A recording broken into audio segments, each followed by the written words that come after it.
Bonjour à tous, aujourd'hui on se retrouve pour la présentation d'un oracle, l'oracle des femmes et des animaux de pouvoir de Maëlys Hersant, que j'ai reçu des éditions Arcana Sacra pour pouvoir le partager avec vous et je suis trop contente, je l'attendais avec impatience. Il arrive dans une petite boîte comme ceci, voilà, vous voyez... l'illustration ici avec un peu de doré, des petites lunes ici dans les tons bleus. C'est une boîte cloche, voilà, ton violet. Ici, il y a un fondu de bleu et de violet. Et on va lire ensemble du coup ce qui est écrit au dos. Plongez dans l'univers poétique, féerique et magique de l'oracle des femmes et des animaux de pouvoir, qui vous apportera sérénité, bienveillance et puissance. Inspiré de la tradition chamanique et empreint de la sagesse des animaux, il vous permettra de prendre soin tout en douceur de votre sensibilité, de votre part féminine et mettra en lumière la belle personne que vous êtes.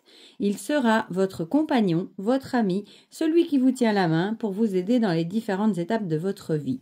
Donc on a 44 cartes et un livret de 128 pages. Il est au prix de 23 € et comme d'habitude je vous mettrai mon lien vers Amazon, comme ça si vous avez envie de passer par là pour me donner un petit coup de pouce, vous le trouverez dans la barre de description. On va l'ouvrir ensemble, du coup. Je l'avais juste ouvert. À l'intérieur, on a ceci, c'est très joli, avec une chouette. On a un petit ruban de couleur violette pour tirer le livret et les cartes. Et à l'intérieur, on a ceci, avec un petit ours. Ils font toujours des jolies boîtes. Le dos, il est trop beau. Je l'avais pas vu. Regardez comme il est beau. Avec cet ours ici. Waouh! Et ce fond bleu ciel, comme ça, il est trop beau. Les tranches sont neutres et je pense qu'il a la taille d'un tarot. Voilà. On va regarder le livret ensemble. Le livret qui est tout en couleur. Bon, c'est rare qu'on nous fait encore des livres en noir et blanc. Faut avouer, on aime bien la couleur, nous, maintenant. Sur du papier glacé, du coup, donc on a le sommaire avec quelques mots sur l'autrice, une introduction, la composition de l'oracle, des méthodes de tirage, il y en a plusieurs. Et ensuite, on passe à l'interprétation des cartes. Voilà. Donc, ici, on a ses remerciements. Ici, il y a une petite photo de l'autrice Maëlys avec ses réseaux sociaux. Une introduction. Voilà, elle explique qu'elle a créé cet oracle pendant la période du confinement. Alors, la composition du jeu. Elle dit, cet oracle est composé de 44 cartes, les 5 premières cartes, la chamane et puis il y a 4 dragons, le dragon du feu, de la terre, de l'eau et de l'air, sont spécifiquement liés au tirage de la roue de guérison, voire par page 15, et vous permettent de vous connecter aux éléments. Si vous tirez votre carte du jour, donc une seule carte, ou si vous effectuez un autre tirage, intégrez cependant ces 5 cartes au jeu, car elles ont également un message à délivrer. Les dragons font partie des animaux de pouvoir, même si ce sont des créatures mythiques, au même titre que les licornes. Dans le livret, vous trouverez les mots-clés associés à chaque carte, son interprétation symbolique, ainsi qu'un mantra. Si votre intention est de connaître votre carte du jour, cette phrase d'affirmation sera à répéter plusieurs fois dans la journée. Si vous voulez ancrer cette phrase en vous pour qu'elle réponde à un besoin d'affirmation dans votre quotidien, vous la répéterez plusieurs fois sur une période plus longue, une semaine ou un mois. Alors, on a la fameuse méthode de tirage. Donc, forcément, ici, on a le tirage du jour. Le tirage conseil. Là, prenez les 44 cartes. Tirez 2 cartes et considérez avec attention les mots-clés et les messages des 2 animaux de pouvoir obtenus. Le tirage de la roue de guérison, une façon créative de vous connecter aux éléments et aux animaux de pouvoir. Formez un cercle sur une feuille ou créez-en un avec des petits cailloux, puis divisez-le en 4 zones, comme sur le schéma, ici, ci-contre. Sélectionnez pour la préparation de la roue les 5 cartes suivantes, les 4 dragons et le chaman. Et les 4 aspects du cercle sont attribués à chacun des éléments. À l'est, le feu, au sud, la terre, à l'ouest, l'eau et au nord, l'air. Placez chaque dragon à côté de son élément, à l'extérieur du cercle, et la chamane au centre de la roue. Elle fait le lien avec le monde des esprits et le monde de la matière. Vous pouvez par exemple utiliser le cercle d'un tapis aussi, pourquoi pas, que vous divisez en 4. Vous pouvez, pour complémenter votre roue, prendre 4 galets, les peindre en inscrivant sur chacun le symbole d'un élément et les déposer dans leurs zones respectives. Une fois les 5 cartes à leur place, vous pouvez déposer dans chacune des zones délimitées par les traits des objets, des offrandes correspondant aux éléments. Et ici, elle vous explique du coup les éléments. Voilà.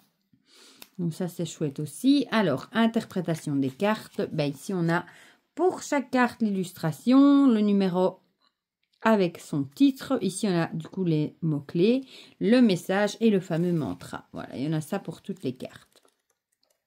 Voilà, comme ça, vous voyez un petit peu. Et évidemment, on en tirera une à la fin et je vous lirai le message. Voilà, et à la fin, c'est comme ceci. Voilà pour le livret qui est très joli. Alors, pour les cartes, elles sont de très bonne qualité. Donc, on a les 5 premières qui sont en pleine page hein, et les autres ont une bordure. Voilà. Donc, ici, on a la fameuse carte La Chamane. Et ensuite, on a les fameux 4 dragons. Le dragon de la terre. Vous voyez, sa tête est ici. Le dragon du feu. Et on retrouve l'élément derrière. Je ne sais pas se tromper. Le dragon de l'eau. Et le dragon de l'air. Ils sont beaux. Et ensuite, bah, on a les cartes avec les animaux. Donc ici, on a l'abeille. Donc il y a une grande bordure blanche. Hein. Le toucan. Il est beau. La pieuvre. Les cartes sont vraiment de bonne qualité. Elles sont fort arrondies au coin. C'est chouette. Le chat. Il est beau. Le serpent. Le héron. Le lion. Ils ont une bonne bouille, les animaux. Ah, la chouette, c'est elle qu'on a du coup dans le couvercle de la boîte. Le faucon. J'en ai une ou deux? Non, une. Oh, la libellule. Le papillon. J'aime beaucoup les fonds de couleur. Excusez-moi. Le bison blanc. Oh, regardez comme il est beau. Oh. On voit de la tendresse dans ses yeux. C'est trop mignon. La grenouille est trop comique, la grenouille. On a une drôle de bouillie. La salamandre de feu. Le lapin est mignon aussi. Je trouve qu'il est très doux, cet oracle. Plein de douceur. Le lynx. Ils auraient presque pu le mettre dans la collection des doudou deck. Le renard. Je pense pas qu'il en fasse partie. Hein. Non. Le flamant rose. L'ours qui est dans le fond de la boîte. La gazelle. Le rouge-gorge. Il est mignon aussi. La baleine. C'est encore chouette d'avoir le fond coloré comme ça et d'avoir les personnages un peu en noir comme ça. Et quelques touches, enfin en noir, en blanc. Pourquoi je dis noir? En blanc avec des touches de couleur. Le corbeau. La tortue. L'otarie. Le dauphin. Oh, la licorne, regardez comme elle est belle. Très jolie. La hyène. Le tigre. Et j'aime bien les messages dans le livre. Le rat. Oh, j'adore. Elle est trop belle. La loutre. On l'a pas vu beaucoup passer, celui-ci, par contre. Le cygne. Pourtant, il est chouette. L'éléphant. On a des symboles aussi, hein, comme la fleur de vie. Le koala, il est trop marrant. Le cerf.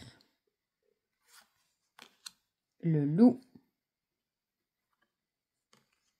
Araignée, celle-là, elle fait pas trop peur, regardez. Ça va, hein. Le singe. Et on finit avec le saumon. Voilà pour les cartes. Elles sont vraiment de super qualité. Bon, du coup, comme on va en tirer une, on va laisser du coup tout dedans. Hein. Comme elle dit qu'on peut le faire, vu qu'il y a des messages dans le guidebook pour ça. Et on va en tirer une et je vous lirai du coup ce qui est écrit, si j'arrive à pas tout faire tomber, dans le guidebook. J'aime bien le dos, moi. Je trouve très beau aussi. Et il se mélange très très bien. Voilà, il s'étale bien aussi. Bon, il glisse pas si bien, mais il glisse bien quand même. Ah ben, on a le dragon de la terre. Voilà, hop, on va aller voir du coup le message du dragon de la terre. Voilà, ici. Alors, relié au point cardinal du sud. Les mots-clés, besoin de s'enraciner et de ressentir son corps prendre du temps pour aller en forêt ou dans la nature, se ressourcer, profiter des petits plaisirs de la vie. L'esprit du dragon de la terre nous aide à jeter des bases solides pour que nous nous relions à la terre et recentrions nos énergies. Développons notre pouvoir et notre puissance de création. L'esprit du dragon de la terre est là pour nous aider à nous enraciner. Le mantra « mon corps est mon temple, je suis connecté aux énergies de la terre ». Voilà, bon, on va quand même essayer de tirer une sur les animaux, hein, que j'aimerais bien vous lire un animal, moi, celle-ci. Voilà, le lapin. On va pour le lapin, en page 20. Bon, mais comme ça, vous verrez les deux, voilà. Alors, les mots-clés. Période de chance et de regain de vitalité, aboutissement grâce à la confiance. L'animal de pouvoir qu'est le lapin représente la promesse d'un futur meilleur, d'un renouveau, d'une période de chance et un regain de vitalité. Si nous nous sentons une certaine affinité pour cet animal, peut-être sommes-nous douces, sensibles, gentilles et respectueuses envers notre environnement. Le lapin représente l'intuition, la féminité, la créativité. Il nous apporte l'équilibre, la promesse et la réalisation. Il éloigne la négativité et les pensées négatives. C'est un être qui, comme le chat, se nettoie souvent. Il nous demande de lâcher ce que nous voulons contrôler et d'arrêter de nous inquiéter. Il souhaite que nous fassions attention à nos pensées, que nous en cultivions des positifs et que nous cherchions l'enseignement de chaque expérience. N'oublions pas que nos pensées négatives peuvent partir aussi rapidement qu'un lapin court vite. Le lapin nous aide à mettre la lumière sur celle-ci. Il nous enseigne qu'on attire ce qu'on redoute le plus. L'animal de pouvoir qu'est le lapin nous aide à apaiser notre stress en lien avec le futur et à surmonter les épreuves de changement en douceur. Le mantra « Je suis sereine envers mon avenir ». Voilà, donc vous voyez, il a vraiment des chouettes messages. Je trouve plein de douceur et de beaux messages. Voilà, et ben j'aime beaucoup les illustrations qui sont assez modernes. C'est assez spécial comme illustration, mais je les trouve très chouettes. Je trouve qu'on retrouve de la douceur dans les yeux des animaux. Et puis, ils ont un petit côté comique aussi comme le rat ici, je le trouve mignon et comique. Comme l'araignée aussi était comique. J'aime beaucoup le dos aussi. La qualité est excellente, franchement. Rien à dire. La boîte est chouette aussi. Et le livret, très chouette aussi. Comme tous les jeux en général chez Arcana Sacra. Voilà. Du coup, dites-moi dans les commentaires ce que vous en pensez, si vous le trouvez chouette, si vous l'avez déjà, si vous l'avez vu passer ou pas du tout. Dites-moi tout ça dans les commentaires, comme ça on partage tout ça ensemble comme d'habitude. Et pour le reste, je vous fais plein de gros bisous et on se dit à très vite pour de prochaines vidéos. Bisous, bisous.